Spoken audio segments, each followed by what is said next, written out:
There is no anger in the world, there is anger in people's minds, individual minds. There is no such thing as anger in the world, isn't it? There is anger in you, there is anger in that person, there is anger in this person. Are you right now angry? Thank you.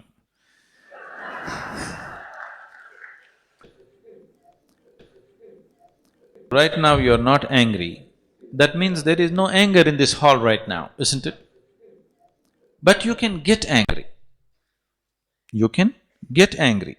Right now there is no anger in this hall, but you can get angry. So this is one thing that we have to see. Anger is not there. What we call as life energy, what is life? You can make this into anger, you can make this into love, you can make this into compassion, you can make it into frustration, you can make it into depression, you can make it whatever you want. The choice is yours. If you had retained the choice, if the choice was really with you, definitely you would have chosen the most pleasant thing, isn't it? Whatever is the most pleasant thing. Generally people are talking about love, joy, blissfulness, because people understand this as the most pleasant things in their life.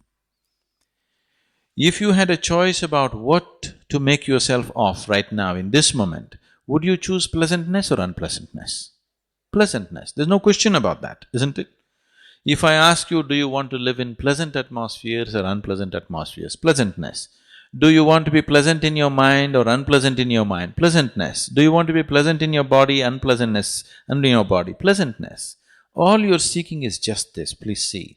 You may believe that you're seeking money, property, God, whatever. All that you're seeking is just this.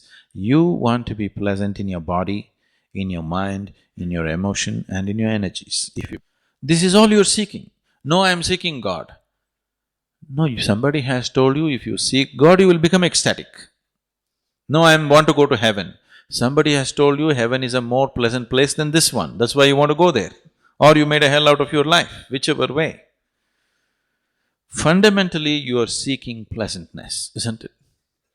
Now, this same scientist, because he talked about Emerson using the word Brahma, this scientist tried to look for a word to name the word, to name the chemical which is being received by the cannabis receptors in the brain. He wanted to give a unique name and he studied every scripture on the planet to find an appropriate name. And the most beautiful thing is, no scripture on the planet, except from India, ever talks about bliss and ecstasy. Everybody talks about salvation, everybody talks about your sins being washed away, at the most peace. Nobody talks about blissfulness and ecstasy. So, he called this chemical which is produced in the body as Anandamide. You know Ananda? Anandamide. So cannabis receptors are waiting to receive Anandamide. How much Anandamide you produce in this system, that is how blissful you will be. It can't be taken… If you take it in the form of an injection, you will become an addict. But if you generate your own Anandamide, you will be blissful always. So if you're blissful, would you be angry? No. Anger…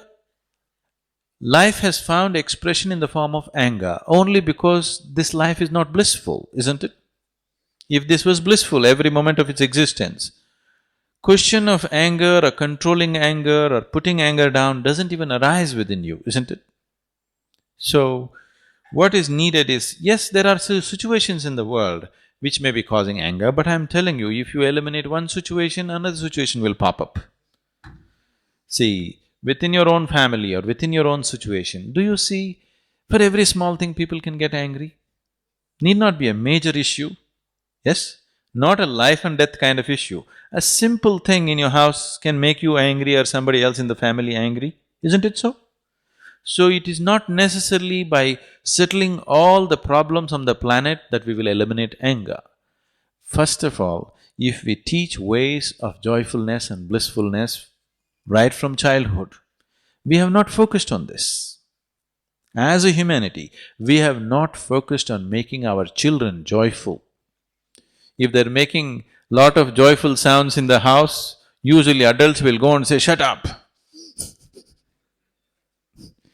We have not encouraged joy and bliss as a part of our life. If people were more joyful, did you have to talk about controlling anger? It wouldn't come, isn't it? We need religions of joy, we need politics of joy, we need economics of joy.